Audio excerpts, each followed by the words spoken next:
Denver 7 On Demand is brought to you by Ferguson and BAC Appliance Center, the best in bath, kitchen, and lighting for your home.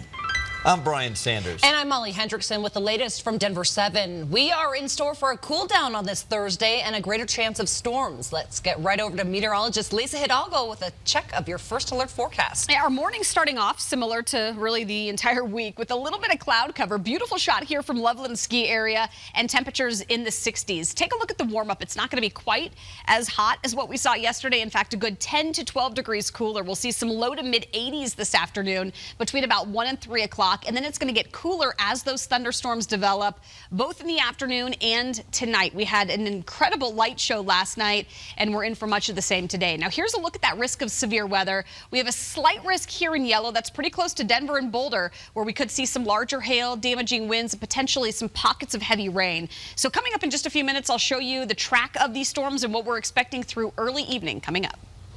Overnight, a man reportedly with a gun was seen trying to break into homes, and police say he could have made it inside those homes if not for a quick-thinking neighbor. It happened in the area of 26th and Curtis near downtown and ended with a shootout between Denver police and the suspect. Our Eric Lufer has the latest in the investigation.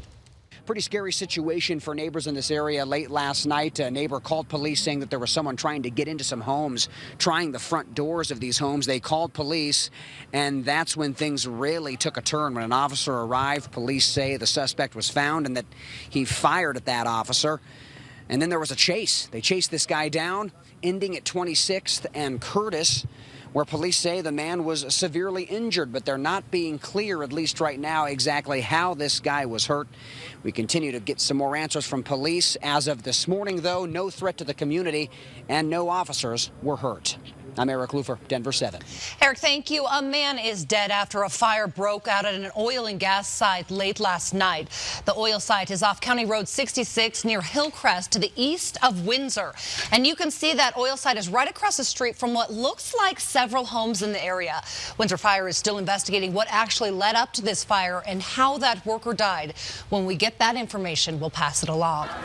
Meanwhile, this news comes as an anti-drilling group protested at yesterday's Oil and Gas Conservation Commission meeting. The commission is working to write new rules for the industry to fall in line with the newly passed oil and gas bill. Hundreds of cyclists gathered in Denver last night with one common message for drivers: be aware when driving near cyclists on the road. The vigil was to remember mother of two, Alexis Bounds. She was killed near the Denver Country Club last week, the second cyclist killed in Denver in 2 weeks and the fourth on the Front Range over the last month. Right now, Andrew Bernstein continues to fight for his life at Denver Health. He was hit by a van last week while riding his bike on Arapahoe Road in Boulder County. We spoke to Andrew's family, who has been by his side the entire time. They say he has massive fractures to every major bone in his body, punctured both lungs, and lost enough blood it took him days to stabilize. Andrew's brother says he was hit so hard his bike was broken in two.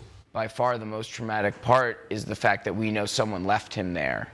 That someone left him to die. Colorado State Patrol released these photos of the van they believe to be responsible for that hit and run. The white Dodge Ram van may have damage on the passenger side front corner. Take a look at this terrifying encounter a Colorado woman had with a bear while vacationing in Canada. Sherry Moore says she was out on a run when she took a selfie, but the next thing she knew, a bear jumped down on the trail and charged right at her. Go on. No. Oh, so scary. Sherry says the bear jumped on its back legs, even growled at her. She says she did the first thing she could think of to try and scare that bear off. Stopped, and it got up on its 2 feet right in front of me, and I just stared at it and I started screaming at it like a dog. Thankfully, she wasn't hurt. She says she waited until the bear ran off before scaring it. A new campaign starting today asks Coloradans to buy naloxone, the medicine that stops an opioid overdose. New billboards and ads say most opioid overdoses happen at home, and having naloxone can save a life. Experts say whether you're taking opioids prescribed by a doctor or because of a drug addiction, you should have naloxone, and friends and family should know how to use it. 543 Coloradans died of opioid overdose in 2018. You can buy naloxone at a pharmacy without a prescription. The brand name drug costs about $125. The generic costs about $40 a dose. Broncos fans, the long wait from last season's disappointment comes to an end tonight. The Broncos return to the field with a lot of new faces for the Hall of Fame game in Canton, Ohio. It's a big honor to play in this game, even if it's only preseason. And we know Broncos country is ready for some football. Denver 7's Jason Grenauer is in Ohio for the big weekend ahead. Greetings from what's known as the cradle of professional football, Canton, Ohio, on the Pro Football Hall of Fame. And that poster really says it all. The two reasons why we are here this weekend: to honor and enshrine the class of 2019, including Champ Bailey and Pat Bowlen. But also, at the very bottom, it says to kick off the NFL's 100th season. That's because the Broncos kick off the preseason tonight against the Atlanta Falcons. But if the team is going to be in town at the Hall of Fame, it only makes sense that the team goes and visits the Hall of Fame. And that's exactly what they did yesterday. Every member of the team went, and coaching staff as well. They spent an hour inside, including in the bust room, where all of the bronze busts of all the enshrinees are. That includes current offensive line coach Mike Munchak and NFL Hall of Famer Terrell Davis. We spoke to Davis a few weeks back about Broncos country coming out here to Canton this weekend specifically to honor the team's owner, Mr. B. It's going to be filled with a bunch of orange, and I'll be there. I know Rod's going to be there. I know Bronco Country's going to be there, and we just going to swarm upon Canton and hope, make him feel how we felt about him, how much he meant to everybody. Broncos country made their presence known traveling out here to Canton, Ohio. A few of you sent us some pictures, including the Mile High Prophet in full robes and regalia DIA, some fathers and sons, some family, and the man with the toughest flight of all, that would be Denver 7's Troy Rank. He's going to be here all weekend at the Hall of Fame covering the game, the position battles, the X's and the O's. We will be here covering all of the festivities. The game is tonight. The enshrinement is Saturday. Stay tuned for a whole lot of fun. Reporting at the Pro Football Hall of Fame, I am future Denver 7 Hall of Famer myself, Jason Grenauer. And it's an exciting day for more reasons than one. Today is a big day for our state. It is Colorado's birthday, as Colorado turns 143 years old today. Denver 7 will be there for the celebration. Denver 7's Nicole Brady walks us through what's on the agenda today. It is Colorado's birthday, and yes, Denver 7 is throwing a big block party right outside the History Colorado Center here downtown in Denver. We are excited to be here from 10 till 5 today, and excited to meet some of the people you'll be able to talk to here about the things that make Colorado so unique. One of those is bees. We love our animals. We love our locally grown products here, and I'm joined by Trent and Terry Miller, the makers and producers of Bee products. Tell us, Trent, how important beekeeping is and production in our state. Beekeeping is really important in our state. There's so many hives. We have like probably 3,200 hives for the company I work for, and it's constant care every day. So we have to maintain the bees and make sure that they're healthy every day. What we used to do every day, or what we used to do every 4 days, we do every day now. So constant care of the bees, they need to be taken care of.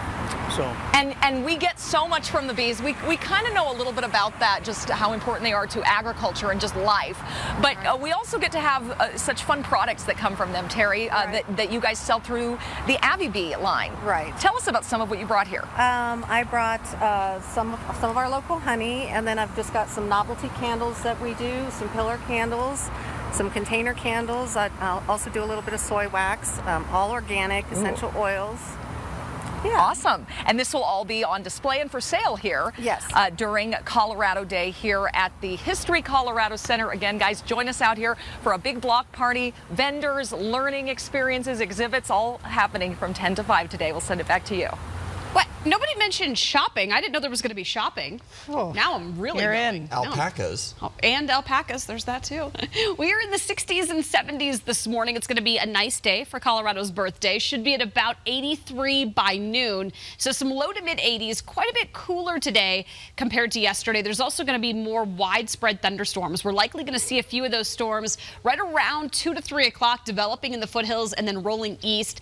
That'll be the first round. And then we're going to see more scattered storms through through early evening for the evening commute. Temperatures dropping into the 70s with those storms rolling through, so quite a bit cooler. By about 8:30 to 10 o'clock, that's when we have some pretty strong activity across the far eastern plains and a risk for, again, some severe weather with these storms. Temperatures tomorrow morning starting off again in the 60s, and then we'll see tomorrow afternoon slightly warmer and drier. Still a few storms on Futurecast, but it doesn't look to be quite as widespread or as intense as what we're going to see today. Upper 80s on Friday. Now the Rockies get a break today. The Dodgers are out of here. The Giants come into town on Friday, so tomorrow night 6:40 first pitch will be in the low to mid 80s by that point, and then some upper 70s by the end of the game, and it's about a 20 to 30% chance for a few late day storms on Friday. Close to 90 on Saturday. Should be a great day to get out on the grill. Our Super 7-Day shows at 6 o'clock on Saturday. We'll likely see again a few thunderstorms, and our highs will be in the 80s by that point.